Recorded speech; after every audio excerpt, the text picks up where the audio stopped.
Esse final de semana nos deixa importantes lições. Em primeiro lugar, está claro que a pandemia do coronavírus chegou para valer aqui no nosso país. Para que vocês tenham ideia, na última sexta-feira o número de infectados aqui no nosso país era de 100. Hoje o Ministério da Saúde já admite que chegou a 200. Essa escalada aí do número de casos faz com que, evidentemente, tenhamos toda a preocupação, porque os exemplos que vêm de outros países mostram muito bem que, nesse momento, mais importante são as medidas preventivas, ainda mais em um país como o nosso, onde temos um sistema de saúde precarizado por conta justamente das políticas irresponsáveis dos liberais e onde, evidentemente, a esmagadora maioria da nossa população vive, infelizmente, em péssimas condições de moradia, de trabalho, condições de vida. É nesse sentido que reforçamos a importância de todos nós estarmos muito atentos com as medidas que são recomendadas pela Organização Mundial da Saúde e pelo nosso próprio Ministério da Saúde. Recomendações que ontem foram desconsideradas de forma olímpica pelo senhor Bolsonaro, o atual ocupante da presidência da República.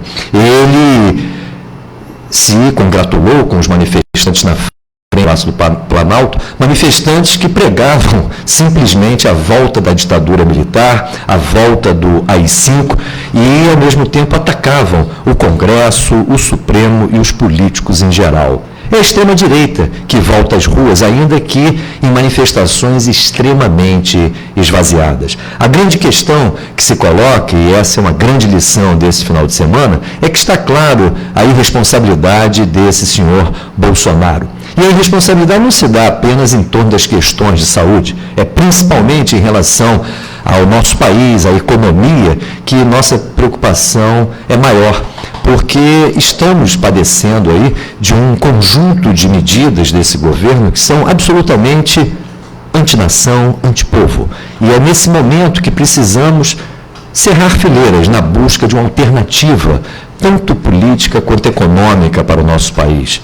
O processo que levou o Bolsonaro à presidência da República é eivado de irregularidades. Tenho insistido aqui que não fora uma excepcionalidade institucional que tem como grandes responsáveis o Supremo Tribunal Federal, o Congresso e, eu destaco, o alto comando do Exército, nós não teríamos esse quadro absolutamente preocupante no nosso país.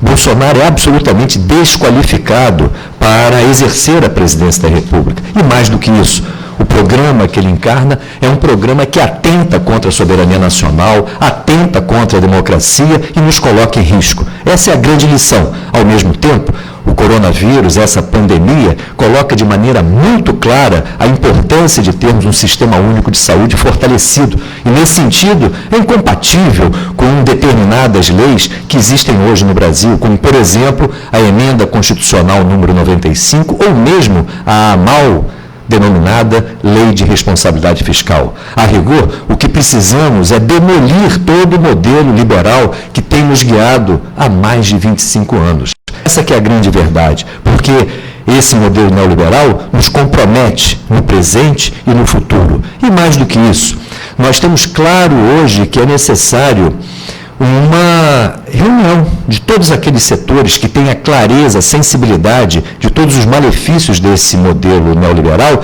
para fortalecermos justamente uma perspectiva diferente. Uma perspectiva que hoje volta a ser de forma muito cínica, levantada, inclusive, por setores ligados aí à direita brasileira e a esse projeto liberal. Eu me refiro ao apelo que começa a surgir de setores do capital para o aumento do gasto público. É evidente que o gasto público, num momento como esse, tem que ser utilizado, mas é evidente que não para fortalecer bancos, multinacionais e o sistema do capital, mas para fortalecer o nosso povo, para fortalecer a perspectiva de um Estado que tenha condições de defender a nossa população, conforme vai ficando muito claro frente a todos os desdobramentos dessa pandemia. Por isso, mais do que nunca, se abre para as oposições verdadeiras no Brasil uma oportunidade ímpar, uma oportunidade de deixarmos claro qual é o país que nos interessa e, principalmente, quem são os nossos principais inimigos. Não somente o coronavírus, mas essa praga que significa o modelo liberal. A opinião do Faixa Livre.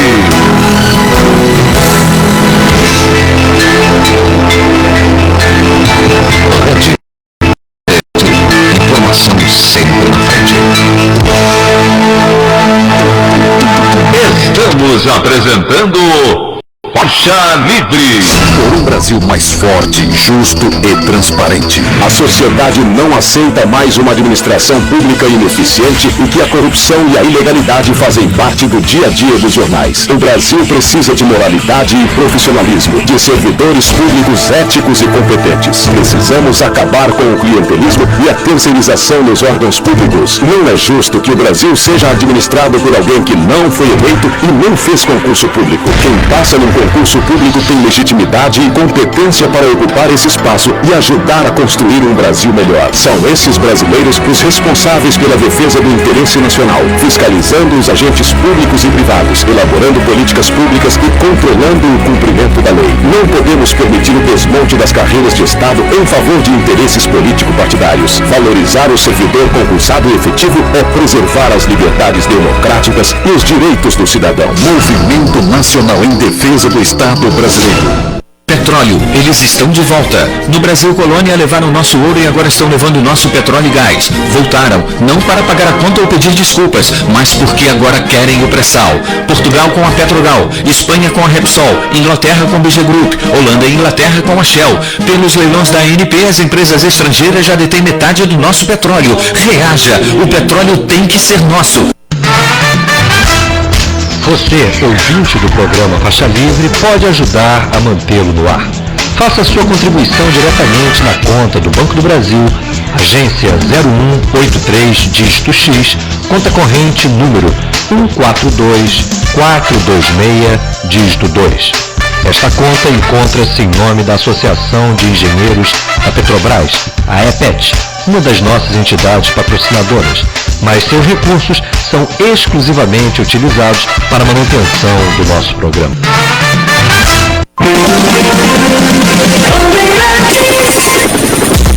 Trânsito. Pela Avenida Brasil, o ouvinte da Rádio Bandeirantes vai encontrando retenções na altura de Guadalupe devido a obras do corredor BRT. Mais à frente, depois de passar por Coelho Neto, vai se mantendo pela pista central para evitar retenções na pista lateral em Irajá e também Cordovil. A movimentação bastante intensa na rodovia Presidente Dutra, na altura de Jardim América, pela rodovia Washington Luiz, trânsito pesado ainda desde o Parque Gráfico até o acesso para a linha vermelha e a Avenida Brasil nessa manhã. Quer um mês do consumidor do jeito que você merece? Vem já para o Ponto Frio. Tem muitos produtos com até 70% de desconto, em 30 vezes sem juros. Aproveite agora. Felipe Macon para a Rádio Bandeirantes, 1360 AM.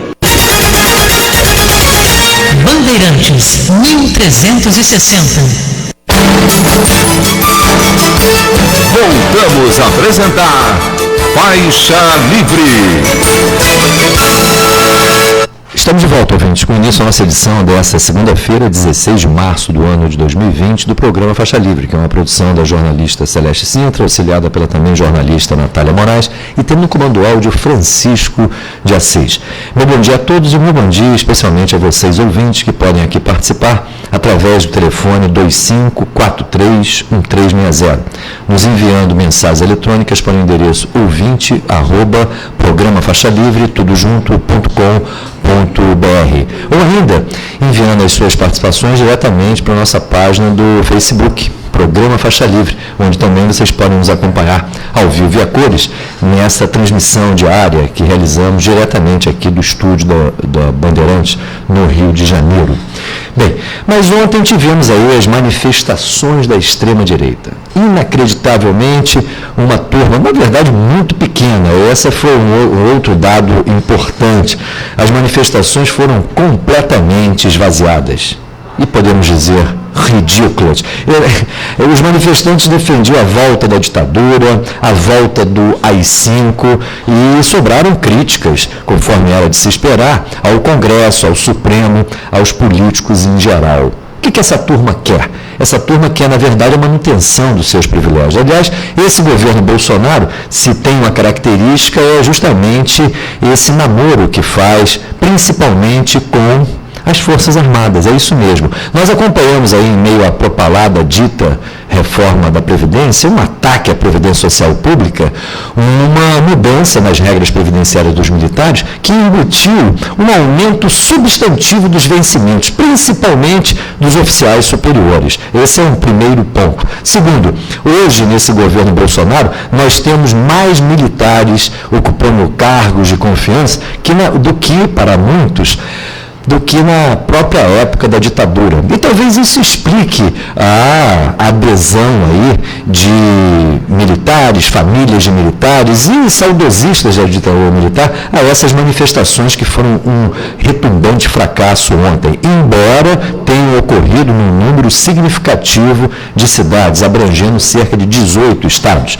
Não se pode, evidentemente, menosprezar essa questão, mas, evidentemente, elas foram esvaziadas. O que chamou a atenção foi que o irresponsável Bolsonaro, mesmo em quarentena, mesmo suspeito de estar contaminado com esse coronavírus, que ele não acredita, ele foi se congratular lá na frente do Palácio do Planalto com os tais manifestantes, com direito a fotos de celular, abraços e outras coisas mais. O que mostra que não entregue hoje na presidência da República a um homem completamente irresponsável. Mas quem vai conversar sobre o momento político conosco é o governador do Maranhão, Flávio Dino. Governador Flávio Dino, bom dia. Bom dia, é um prazer falar com seus ouvintes, falar com você, Paulo, e falar com toda a equipe. Muito obrigado por você nos atender num momento tão grave da nossa vida nacional, governador. Eu queria, em primeiro lugar, conversar com o senhor a respeito justamente desse quadro político que nós estamos vivendo, que é marcado não somente por muitas incertezas econômicas e, ao mesmo tempo, por uma agenda de reformas do governo muito questionável, mas que agora se agrava muito com a eclosão dessa pandemia. Como é que o senhor avalia o momento político do nosso país nesse momento?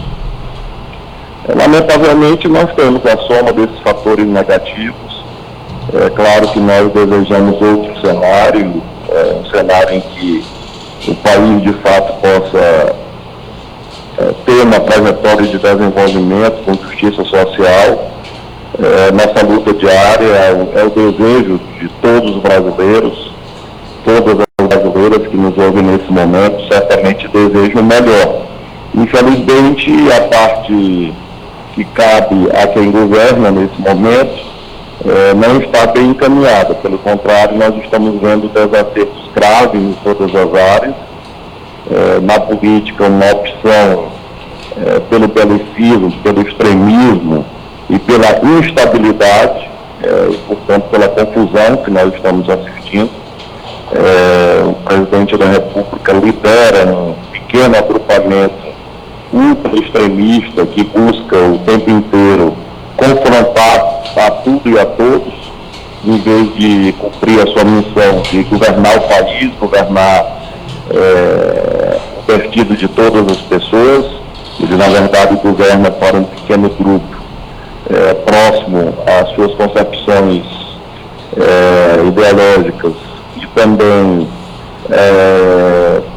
sem levar em conta os interesses da maioria da população, preocupado com medidas econômicas que não conduzirão o Brasil para o que nós acreditamos que é o certo, que é um estado de bem-estar social, um estado de direito, e tudo isso, infelizmente, é bastante agravado por esse novo desafio da pandemia do coronavírus, que não pode ser já pânico, mas, por outro lado, não pode ser tratado de modo irresponsável. É preciso ter seriedade no enfrentamento dessa crise de saúde pública, porque as consequências para a vida de milhares de pessoas, para o funcionamento do sistema de saúde e a plano sanitária, onde já uma crise política, uma crise econômica pré-existente, nós temos realmente uma desafiadora. Cabe-nos lutar com muita firmeza contra esses caminhos errados e, ao mesmo tempo, apresentar alternativas exemplos de como deve ser a conduta de quem governa nesse momento. E quais são essas alternativas, governador, no seu ponto de vista? Porque o país está submetido, eu podia dizer há 25 anos, mas desde 2015 foi radicalizada a agenda de reformas liberais. Nesses 25 anos, o que predominou foi a tal ideia de uma austeridade fiscal para melhor nos conduzir ao rumo do crescimento econômico. Agora, parece que, frente à crise do mundo capital, o keynesianismo volta a ser defendido. Ontem, inclusive, me surpreendi num dos canais aí de televisão que mais defendem a ortodoxia fiscal. Claramente, as pessoas defendendo, lá os jornalistas e comentaristas, defendendo que se volte aí a se elevar o gasto público. Nós temos uma institucionalidade que não nos permite isso. Temos uma lei de responsabilidade fiscal, que de responsabilidade fiscal tem muito pouco. Temos uma emenda constitucional 95 e temos essa necessidade de fortalecer o sistema único de saúde. Quais são as alternativas que você defende para o nosso país, Flávio Dino? A responsabilidade fiscal não pode ser dissociada da responsabilidade social. E essa é a premissa fundamental. Compreender, portanto, que sim é necessário ter cuidado com as contas públicas, sim é fundamental haver condições de manter o equilíbrio estrutural dos governos para o futuro, portanto é preciso ter senso de prudência no que se refere à gestão fiscal. Agora, isso evidentemente não significa ignorar clamores e necessidades urgentes no que se refere a direitos e serviços públicos. Essa situação do coronavírus está sendo bem emblemática, em que nós temos exatamente esse choque, essa contradição a que você mesmo faz alusão. Ou seja, de um lado, é indiscutível que o SUS, o Sistema Único de Saúde, é um diferencial para o Brasil no enfrentamento desse quadro mundial.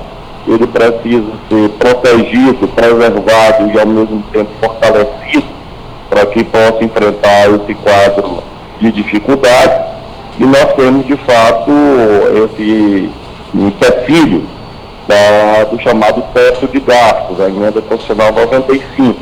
E nós temos que, nesse momento, compreender que, no caso da saúde pública, ele não pode prevalecer, ou seja, nós temos que ter, caso haja o agravamento dos casos, a abertura dos chamados créditos extraordinários, para que com isso você possa fazer frente a questões práticas, como a ampliação de leitos de UTI, uma vez que, embora o número de casos que efetivamente agravem, que cheguem a precisar de leitos de UTI, seja algo em torno de 5% das pessoas infectadas, mas lembremos que isso já se dá no contexto de um sistema com um déficit de oferta de leitos de UTI, ou, portanto, já com sobrecarga instalada. Então, você tem uma demanda adicional, onde já havia dificuldades anteriormente.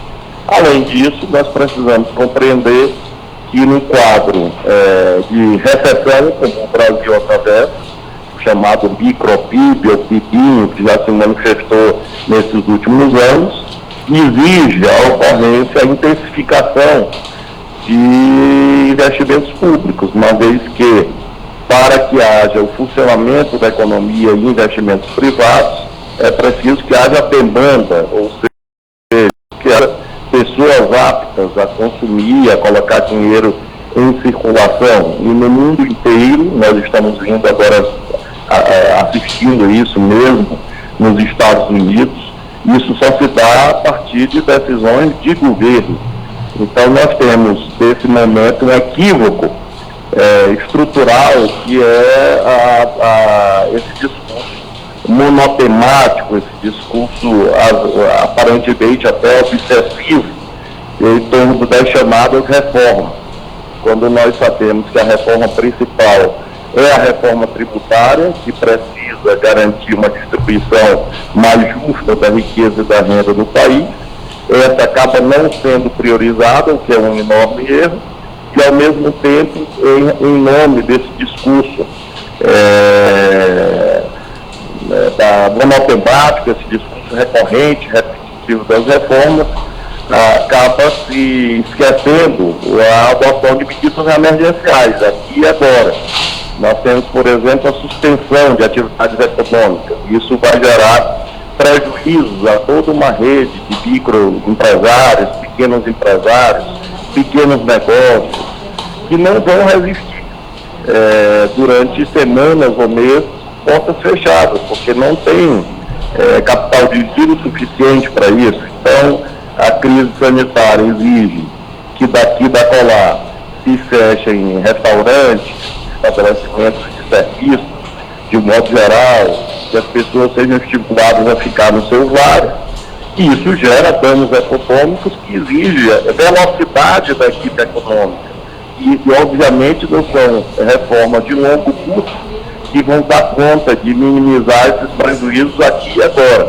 De modo que nós precisamos urgentemente inverter a agenda e colocar em primeiro plano medidas emergenciais para proteger a economia e combater os efeitos da crise recessiva agudizada pela crise sanitária que o Brasil está atravessando. Entendo. Agora, governador, o melhor remédio para a saúde das finanças públicas é o crescimento econômico, a industrialização, o controle nacional das nossas empresas e bancos. Mas há 25 anos, inclusive ao longo dos governos, o que temos assistido é a apologia do superávit primário, a demonização das contas da Previdência, o incentivo às terceirizações no setor público, às privatizações e a ilusão do capital estrangeiro como vetor principal do novo, de um novo desenvolvimento. Não é? A oposição de esquerda, que outrora criticava o modelo liberal, o senhor acredita que tenha condições de assumir uma nova posição e, principalmente, passar a defender claramente um modelo que ataque essas bases liberais que foram constituídas no nosso país nos anos 90? Eu acho que nessas décadas a que você fez alusão, nós tivemos sempre esse debate em torno do lugar dos investimentos públicos, e acredito que no período do chamado lulismo nós tivemos avanços na direção correta, ou seja, evidentemente que num processo sempre marcado por contradições, mas de um modo geral havia a compreensão do lugar de uma política externa soberana, independente do Brasil, a busca de novos mercados, a constituição de blocos econômicos novos, a exemplo dos BRICS, havia a compreensão da importância de um modelo nacional de exploração do pré-sal e das riquezas minerais do nosso país, e, sobretudo, uma compreensão do lugar das políticas sociais. Nós tivemos avanços, por exemplo, na área educacional. Então, mesmo que num processo contraditório, havia um vetor muito nítido em que não havia essa concepção do Estado absenteísta, o Estado ausente, o Estado omisso. Governos que acreditavam em mitos, mitologias, segundo a qual o livro chamado livre jogo das forças de mercado solitariamente iria garantir prosperidade. Não, definitivamente não havia isso no passado. Infelizmente, houve um processo estruturado de ataque a um modelo nacional desenvolvimentista atualizado que nós estávamos construindo. Esses ataques coordenados resultaram no impeachment da presidenta Dilma e, em seguida, a eleição de 2018, com muitos vícios, como nós sabemos. Infelizmente, a ascensão do bolsonarismo ao centro do poder do país é um desfrião que ele tem procurado de modo muito nítido representar. Então, nós temos que olhar para frente, não há dúvida, atualizar o nosso programa sempre. Novos desafios se colocam, nós não podemos apenas ficar olhando para o passado. Mas nós temos, nessa longa história brasileira desse século, do século XX, século XXI, bons exemplos de como trilhar a perspectiva do desenvolvimento verdadeiro. Então, a minha resposta é que eu acredito sim que no campo da oposição, com todas as suas nuances, da hoje a oposição, nós temos condições de apresentar e temos apresentado projetos importantes, mesmo como mencionei em relação à reforma tributária, que é um debate essencial. Existe uma proposta protocolada na Câmara, apoiada por todos os partidos no nosso campo da esquerda e por governadores, em que corretamente é apresentada, de um lado, a ideia da simplificação do sistema tributário, mas, sobretudo, a ideia de um sistema tributário mais justo, em que aqueles que ganham mais, aqueles que têm fortunas, de fato, tem uma carga tributária mais justa, fazendo com que seja possível reduzir impostos sobre consumo, por exemplo, e com isso melhorar as condições de vida da população. Então, realmente, Paulo, a questão não é falta de propostas. Acho que nós temos muitas boas propostas. O que nos falta nesse momento é força política organizada para levá-las adiante. Então, eu acho que o desafio principal é este: compreender que nenhuma força política solitariamente vai conseguir êxitos e buscar unir o máximo quanto possível aqueles que querem um caminho melhor para o Brasil e, com isso, reunir as condições para não só vencer eleições, mas para implementar esse programa mais social, mais distributivo, de investimentos públicos que consigam melhorar a vida da população. Na semana passada, nós inclusive demos muito destaque aqui no programa a um conjunto de propostas que foi divulgado em Brasília pelos partidos de oposição ao Bolsonaro, os partidos de esquerda, os partidos do campo progressista. E realmente são propostas emergenciais muito importantes. A grande questão é que o lulismo, que você se referiu, Flávio Dino, ele sem dúvida produziu alguns avanços, mas avanços na margem, deixando intacto essa moldura liberal que foi montada no país pelo governo Fernando Henrique Cardoso. Eu me refiro à macroeconomia dos bancos e das multinacionais, a macroeconomia da liberalização financeira, eu me refiro a do Estado, suas privatizações, eu me refiro à reforma administrativa que generalizou essa experiência das terceirizações tão nociva no aparato público e, principalmente, a reforma bancária financeira feita pelo PROER, concentrando e internacionalizando ainda mais o nosso sistema bancário. Você não acha que a esquerda deveria enfrentar essa herança maldita? O que nós precisamos, Paulo, é claro, identificar os problemas, como nós temos identificado, sobretudo, a brutal concentração de riqueza e renda como o principal obstáculo ao desenvolvimento, definir de modo escalonado quais são as medidas necessárias ao enfrentamento desses múltiplos desafios.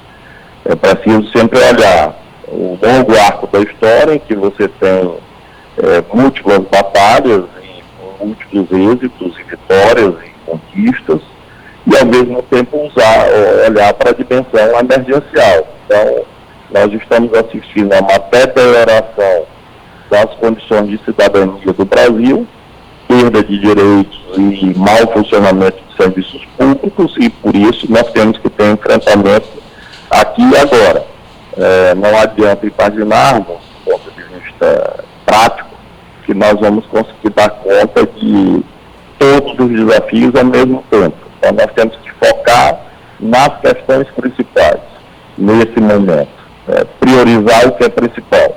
Nesse instante, nós temos uma recessão instalada, desemprego em massa, e nós temos uma crise sanitária. Então nós temos que dar conta dessa dimensão. É claro que nós precisamos progressivamente ir corrigindo questões estruturais, sobretudo no que se refere ao papel do Estado, papel dos governos, que uma critificação foi feita no sentido de que é possível desenvolver o Brasil sem que haja investimentos públicos. Nós estamos vendo que com essa taxa de investimentos que nós temos atualmente, é impossível haver um ciclo sustentado de crescimento do produto interno bruto. E as consequências se dão no plano fiscal e no plano social. Então, acredito que esse programa emergencial que foi apresentado em Brasília pelos partidos do campo progressista dá conta dos principais desafios na hora presente, enquanto nós retomamos as condições para que tenhamos, como disse, a maioria da população ao nosso lado, compreendendo a crítica a esse modelo destrutivo que está nesse momento instalado no centro do governo do país e em condições de formularmos uma crítica efetiva, uma crítica eficiente, uma crítica que seja capaz de ir em torno de ideias concretas, práticas, não só vencer eleições, como melhorar a vida da população. Não é um desafio pequeno, é um desafio gigantesco, porque nós estamos vindo de alguns anos de muitas derrotas políticas derivadas, por exemplo, de uma visão, às vezes, isolacionista dentro do nosso próprio campo. Então é preciso ter muita generosidade, humildade e compreender o lugar de uma união ampla para que nós possamos retomar a direção política do país e, com isso, retomar uma trajetória de reformas, de melhorias, de investimentos que nós fizemos muito recentemente. Então é preciso retomar isso, aprofundar e corrigir determinados aspectos do passado, sobretudo no que se refere a essa temática dos serviços públicos, dos direitos e das políticas sociais, marcadamente no que se refere ao combate à desigualdade, em que a educação tem um papel predominante para que esse quadro possa ser superado. Por fim, governador, qual a avaliação que o senhor faz da situação política do governo Bolsonaro e particularmente do próprio Bolsonaro? Eu me refiro às seguintes questões. Nós temos aí em curso uma CPI das fake news que nos fornece mais elementos ainda a respeito das irregularidades cometidas pela campanha de Bolsonaro nas últimas eleições presidenciais. Nós temos toda a investigação aqui no Rio, que agora está suspensa, inclusive, a respeito de desvio de recursos públicos dentro do gabinete do senhor Flávio Bolsonaro, quando ele era deputado estadual aqui no Rio de Janeiro. Nós temos essa relação com matadores de aluguel que se confundem e são suspeitos de serem os assassinos da própria Marielle Franco, a relação da família Bolsonaro com esses matadores de aluguel. E agora temos essas posturas irresponsáveis do atual presidente da República ao tema aí da pandemia.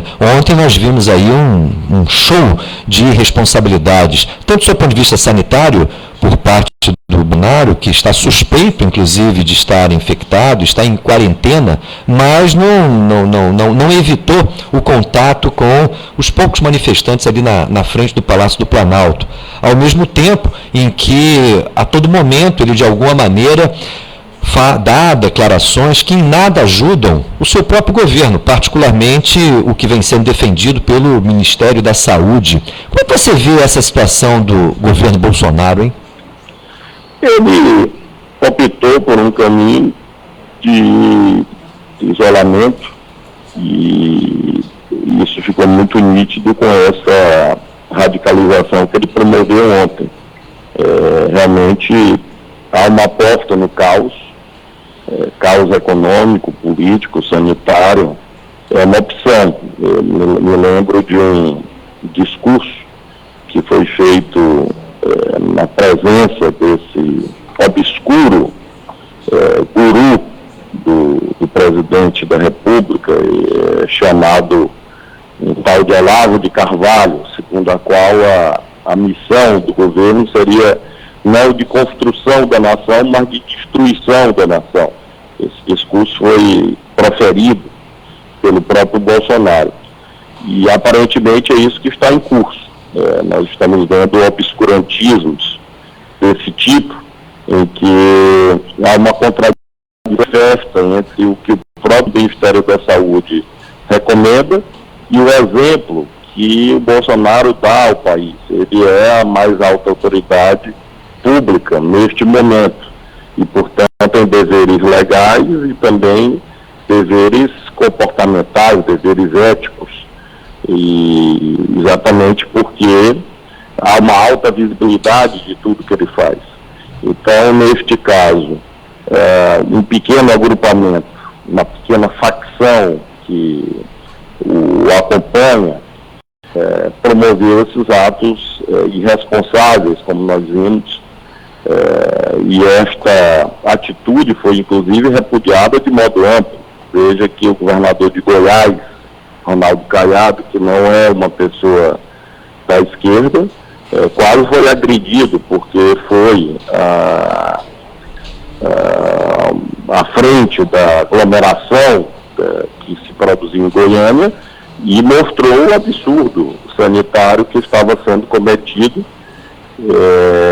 em razão exatamente do mau exemplo emanado de Bolsonaro. Então nós temos de fato uma atitude de isolamento que espero que nas próximas semanas se transforme numa reação organizada das instituições democráticas e da sociedade civil e da população, e aqui me refiro à população de modo amplo, abrangendo inclusive o empresariado.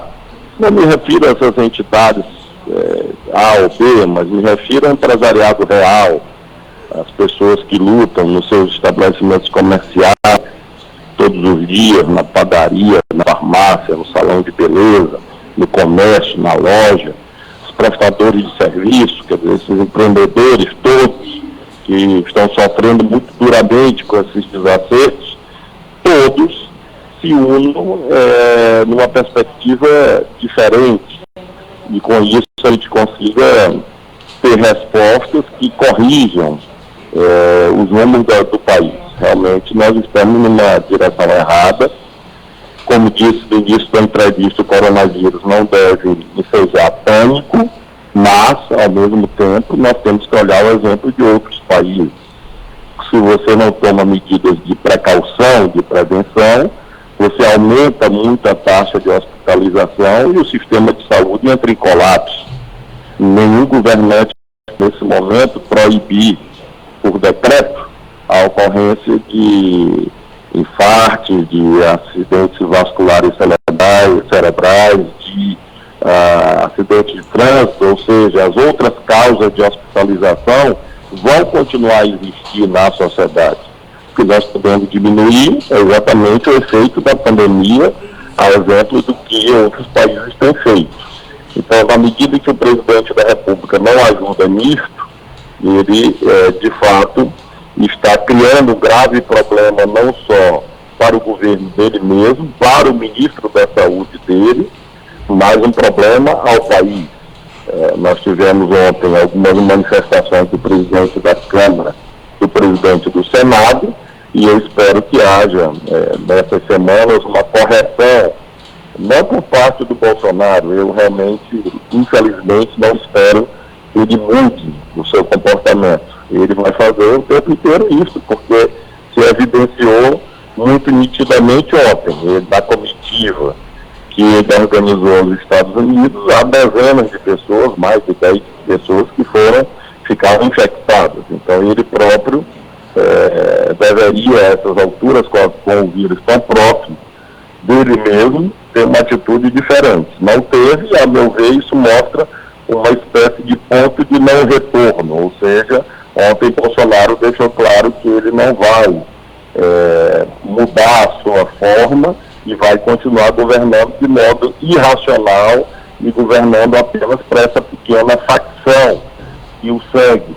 Então, nós precisamos buscar a saídas em outras instituições, na atuação conjunta dos governadores, o papel do Congresso, o papel de moderação que o Judiciário e o Ministério Público devem ter, e essa tem sido a ênfase que eu tenha buscado, que estou buscando nesse momento.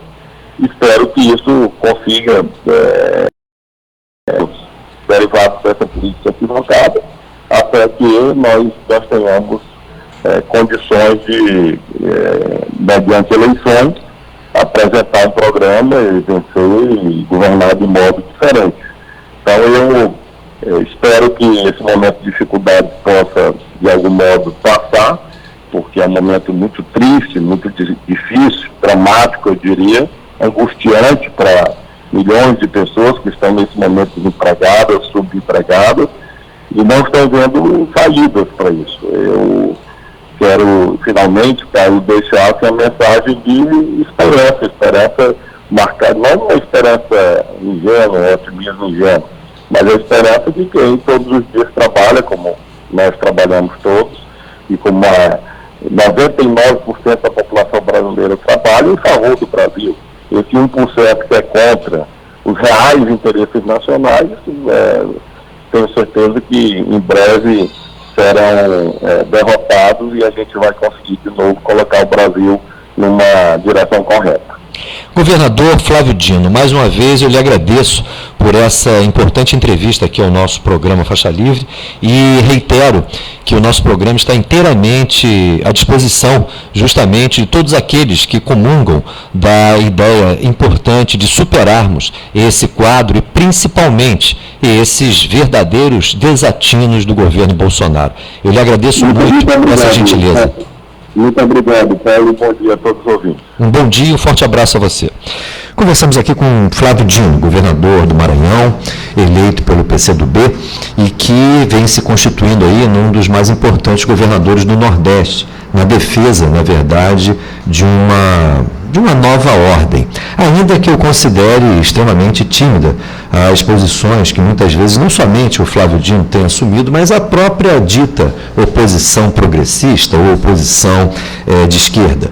Não resta dúvida que o programa emergencial que nós divulgamos aqui na semana passada é um passo importante, do ponto de vista emergencial. Mas sabe que a esquerda se reencontre com um projeto nacional de desenvolvimento que claramente sepulte o modelo liberal que vigora no nosso país desde os anos 90. Essa que é a grande questão que a gente tem que enfrentar e que me parece o momento político abre a oportunidade de um amplo questionamento. Agora, até a direita liberal volta a lembrar que o Estado é importantíssimo para se comportar como um antídoto frente à crise. Só que a crise do capital. É necessário compreender que o Estado é importante para defender a população, para defender o povo, mas para tanto é necessário um novo modelo econômico. Essa que talvez seja a grande lição desse momento histórico que estamos vivendo. Agora, na ponta da linha, eu cumprimento a professora Eblin Farage. Ela é diretora do Sindicato ANDE, Sindicato dos Docentes do Ensino Superior do Brasil, e professora da Universidade Federal Fluminense. Professora Eblin, bom dia. Bom dia, Paulo. Bom dia a todos os ouvintes. Muito obrigado por você nos atender novamente. Eblin, queremos conversar com você a respeito da manifestação que foi marcada para o próximo dia 18. É o Dia Nacional de Luta da Educação, mas o conjunto aí do movimento sindical, as centrais sindicais, estão jogando todo o peso no sentido de transformar esse Dia Nacional de Luta da Educação, a rigor, numa defesa de um novo modelo para o nosso país. Ocorre que essa pandemia do coronavírus levou com que os organizadores das manifestações recuassem da ideia de manifestações de rua, mantendo a orientação para greves, panfletagens, ou seja, atividades que deem corpo a esse Dia Nacional de Luta. Como é que você avalia a proposição das centrais sindicais e das próprias entidades gerais aí da área da educação? Bom, primeiro que a nossa avaliação do Sindicato Nacional é também que não tem como manter grandes manifestações de rua por conta do perigo real que é hoje o coronavírus, né? O que a gente lamentou muito, a gente está lamentando o texto final da semana passada, é que as centrais tinham uma reunião hoje pela manhã, por exemplo, né? E que iria reavaliar, inclusive, se manteria os atos, como faria. E a gente perde a oportunidade, mais uma vez, de lançar uma nota conjunta, né? Porque nós poderíamos ter lançado uma nota conjunta de todas as entidades, de todas as centrais, orientando, porque na nossa avaliação tem que continuar o dia sendo um dia de luta e sendo um dia de greve, né? Então, na educação, no ensino superior, nós vamos manter o dia 18 como um dia nacional de greve, sem ir para atos, sem ir para grandes conglomerações de pessoas, mas fazendo panfletagens, por exemplo, nos terminais rodoviários, as pessoas, os trabalhadores continuam a trabalhar, as fábricas não fecharam, o comércio não fechou, né, uma porção a vida continua, inclusive sem a prevenção que deveria ter, né? Então, a nossa avaliação é que esse momento tem que ser um momento para a gente transformá-lo em um espaço de diálogo para a população e tentar mostrar o seguinte: olha, nós no Brasil não temos uma outra saída para combater o coronavírus, né, e essa pandemia que nós estamos vivendo, que não seja ter mais investimento público em saúde. E para ter mais investimento público em saúde no Brasil é necessário derrubar a emenda constitucional 95. Né? Então, uma parte do que nós vamos sofrer no Brasil, mesmo tendo um sistema de saúde público que é referência no mundo, decorre dos cortes que a saúde já vive hoje. Né? Como a gente vê doenças como sarampo retornando, como a gente vê no cotidiano da vida o desinvestimento em propagandas de prevenção, né? Então esse é um momento importante da gente dialogar com a população, né? Dialogar as questões que vão sobre a Por que nem todo lugar fecha, né? Por que o último lugar a fechar vai ser a fábrica, né? Trabalhadores, no caso das universidades, as universidades suspenderam as aulas e tem universidades que mantêm os técnicos administrativos trabalhando. Isso é um absurdo. Por que os técnicos administrativos têm que continuar trabalhando? Suspende a aula, fecha a universidade, né?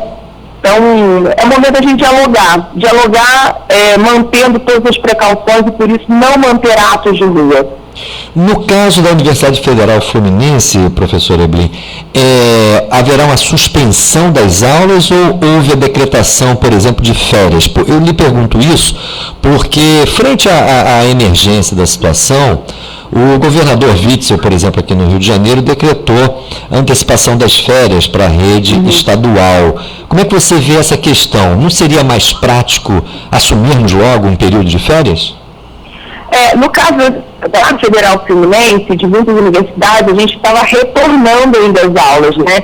Como as universidades têm um fluxo, né, diferente da escola, no nosso caso não precisa nem antecipar as férias, entendeu?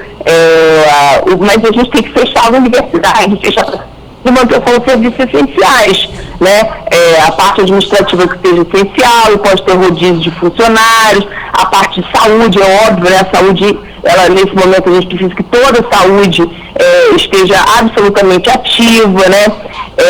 O que a gente está defendendo é que nos locais, porque na UF não havia retornado ainda as aulas de 2020, então ela foi adiada por uma semana. Só que os funcionários têm que trabalhar. Então, o que a gente defende é que adiou as aulas por conta de uma pandemia, os funcionários têm que ser liberados dos seus pontos, entendeu? Porque os funcionários continuam usando transporte público, continuam submetendo à possibilidade de contaminação, contaminando as pessoas em casas, idosos. Então, existem locais que é possível, sem um grande prejuízo à sociedade, você suspender as atividades, entendeu? E isso é possível, por exemplo, com a universidade, porque quando essa pandemia retornar, a gente refaz o calendário acadêmico, né? Refaz e retoma as atividades. Entendo. Agora, voltando à questão do dia 18, eu entendi que essa decisão que foi anunciada da suspensão aí dos atos públicos, pelo menos, na quarta-feira, ela foi tomada isoladamente por cada uma das centrais sindicais, porque você se referiu que hoje havia previsão de uma reunião conjunta de todos aqueles que estão à frente desse Dia Nacional de Luta. Existe essa possibilidade de ainda uma orientação conjunta para o movimento popular? Então, o que a gente espera é isso, né? Porque algumas centrais se anteciparam na sexta-feira, na sexta, e lançaram suas notas individuais, suspendendo os atos. A própria Uni suspendeu os atos também, sem falar com o setor da educação, né? E a gente achava que tinha que sair até para dar força ao movimento uma nota conjunta, né? A gente está nessa esperança ainda que hoje saia uma nota conjunta, inclusive politizando esse debate e essa situação que nós estamos vivendo no país, né? Porque quando essa pandemia passar, a gente vai ter que acumular forças novamente para retomar as atividades de rua. Tem uma coisa que é muito importante que a população fique atenta. Estamos no movimento de evitar que as pessoas circulem, para tentar evitar a transmissão muito rápida do vírus. Mas ele continua aberto, ele continua funcionando, e os deputados e senadores continuam tentando votar que retiram os direitos da classe trabalhadora. Então, a gente também tem que exigir que esses processos, como da PEC dita emergencial, a reforma administrativa, que eles sejam suspensos, né? Porque nós não podemos nos mobilizar. E aí o Congresso Nacional continua votando a retirada dos direitos dos trabalhadores, né? Então, isso também é um absurdo, né? Então, é importante que a classe trabalhadora fique atenta, né? Porque o coronavírus, ele pode, infelizmente, ser usado, né, pela extrema-direita, por esse governo, para retirar ainda mais direitos dos trabalhadores sem nenhuma reação. Isso tem ficado claro, inclusive, no discurso desse cidadão que ocupa o Ministério da Economia e que atende pelo nome de Paulo Guedes. Ele continua batendo na tecla das reformas, ainda que em uma entrevista hoje no Folha de São Paulo, ele tenha admitido que a sua equipe econômica não havia dado atenção ao impacto econômico da pandemia. E, nesse sentido, ele, de alguma maneira, se expõe. Eu acho que, nesse sentido, o que você destacou, a importância de uma ofensiva geral contra a Emenda Constitucional 95, é muito importante. Você acha que o Congresso pode se sensibilizar por esse tipo de bandeira, perspectiva? Eu acho que esse ano é ano de eleição nos municípios. Acho que nós não temos ainda uma noção precisa do caos que vai ser espalhada essa pandemia no Brasil. E é momento da gente cobrar, sim, aos representantes dos estados no Congresso, que isso é uma situação emergencial, entendeu? Já se ventilava a possibilidade, inclusive, de tirar a educação da Emenda Constitucional 95, né? A gente tem que garantir que se tire os serviços essenciais da Emenda Constitucional 95, né? No mínimo, saúde e educação tem que ficar de fora, porque senão é muito interessante ver todos os especialistas que falam sobre a pandemia, todas as pesquisas são realizadas, todos são instituições públicas de ensino e pesquisa, todos, entendeu? Então, existem outras áreas, por exemplo, da economia, que viram a Admest, você tem outros especialistas, inclusive da área privada. Quando você trata de saúde pública, não existe outro lugar que produza conhecimento, que produza pesquisa que não seja a rede pública. Né? Então, assim, é momento a gente reafirmar isso, né? Temos que ter mais Estado para a saúde, para a educação, e não menos Estado, não menos investimento, né? Porque senão a gente não tem as próprias informações que a gente tem, né? A maior parte da população depende do SUS, não depende da rede privada, né? A rede privada não terá como atender essa pandemia, né? Então a gente precisa de mais investimento e não de menos investimento. Professora Eblin Farage, muito obrigado pela sua entrevista e eu lhe agradeço e desejo a você um bom dia de trabalho, um forte abraço. Obrigada, Paulo, para você, para todos os ouvintes também, um ótimo dia. Conversamos aqui com a professora Eblin Farage e vamos encerrando nossa edição, que hoje é mais curta, de segunda-feira do Faixa Livre. Segunda-feira nós estamos no ar de 9 às 10 horas da manhã, de terça a sexta, de 8 às 10.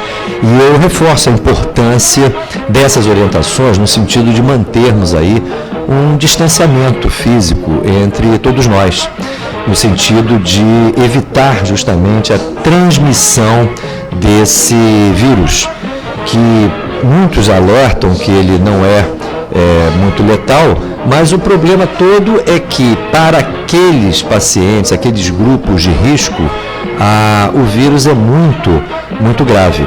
E mais do que isso, uma transmissão generalizada irá sobrecarregar, ainda mais nesses primeiros momentos, o nosso sistema de saúde, já tão precarizado por essas políticas liberais. Então, mais do que nunca, nós aqui reforçamos a importância de todos nós termos cuidado e ajudarmos aí a não transmissão desse vírus. Muito obrigado pela audiência que vocês nos deram. Amanhã tem mais, às 8 horas da manhã a gente se reencontra aqui mesmo na Rádio Bandeirantes AM 1360 em mais uma edição do nosso programa Faixa Livre. Tenham um bom dia, uma boa semana e até amanhã. Aqui termina mais uma edição do Faixa Livre.